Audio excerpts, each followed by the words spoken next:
Hello friends, welcome to Rubiya's dining. இன்னைக்கு ஆட்டு சவரொட்டி வறுவல் எப்படி பண்ணுறதுன்னு பார்க்கலாம். ஹீமோக்ளோபின் லெவலை இன்க்ரீஸ் பண்ணக்கூடிய ஒரு ஹெல்த்தியான ரெசிபி. ஸோ கண்டிப்பாக செஞ்சு பாருங்க. ஃபர்ஸ்ட் டைம் சேனல் பார்க்குறீங்க அப்படின்னா மறக்காமல் சப்ஸ்கிரைப் பண்ணிக்கோங்க. 3/4 கிலோ அளவுக்கு 4 பெரிய சைஸ் சவரொட்டி எடுத்திருக்கேன். இது மேலே ஒயிட் லேயர் இருக்கும். ஸோ அதெல்லாம் சிசர் வச்சு கட் பண்ணி எடுத்துக்கோங்க. ஸோ நான் கட் பண்ணி எடுத்துகிட்டு தான் உங்களுக்கு காட்டியிருக்கேன். இதை ஒரு சட்டியில் மாற்றிக்கலாம். மாற்றிட்டு ஒரு டம்ளர் அளவுக்கு தண்ணி சேர்த்துக்கோங்க. கொஞ்சம் தேவையான அளவு உப்பு சேர்த்துக்கோங்க. இதை நல்லா நம்ம கொதிக்க வச்சுக்கலாம். நம்ம டைரெக்டாக சுவரொட்டியை கட் பண்ணோன்னா அதில் உள்ள பிளட் எல்லாம் வேஸ்ட் ஆயிரும். ஸோ இந்த மாதிரி கொதிக்க வச்சக்கப்புறம் கட் பண்ணோன்னா நமக்கு பிளட்டு வேஸ்ட் ஆகாமல் இருக்கும். அதுக்காக தான் இந்த மாதிரி பண்ணுறோம். ஸோ கொதிக்க இப்போ தான் ஆரம்பிச்சிருக்கு.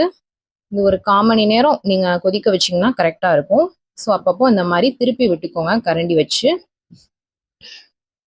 ஸோ ஒரு 15 மினிட்ஸ் ரீச் ஆயிடுச்சு. இந்த மாதிரி நல்லா கொதி வந்துடுச்சு. இப்போ நம்ம ஸ்டவ்வை ஆஃப் பண்ணிவிட்டு இதை நல்லா ஆற வச்சுக்கணும். ஆற வச்சுட்டு அந்த சுவரொட்டியை சிசர் வச்சோ இல்லை நைஃப் வச்சோ குட்டி குட்டி பீசஸாக இந்த மாதிரி கட் பண்ணி எடுத்துக்கோங்க. ஸோ நம்ம கொதிக்க வைக்கும் போது அந்த சட்டியில் மிச்சம் இருந்த தண்ணியை ஒரு பாத்திரத்தில் மாற்றிக்கலாம். ஸோ இந்த தண்ணியை நம்ம வேஸ்ட் பண்ண போகிறது இல்லை. நம்ம வறுவல் செய்யும் போது இதை நம்ம யூஸ் பண்ணிப்போம்.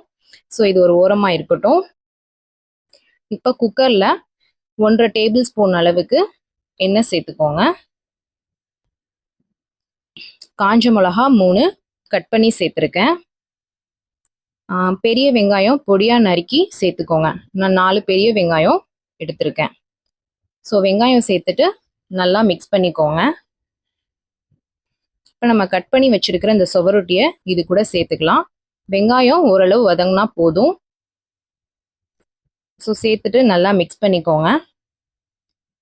மஞ்சள் தூள் 1 டீஸ்பூன், தேவையான அளவு உப்பு. நம்ம அந்த எடுத்து வச்சிருந்த தண்ணியை இது கூட சேர்த்துக்கலாம். சேர்த்துட்டு நல்லா அந்த மாதிரி மிக்ஸ் பண்ணிக்கோங்க.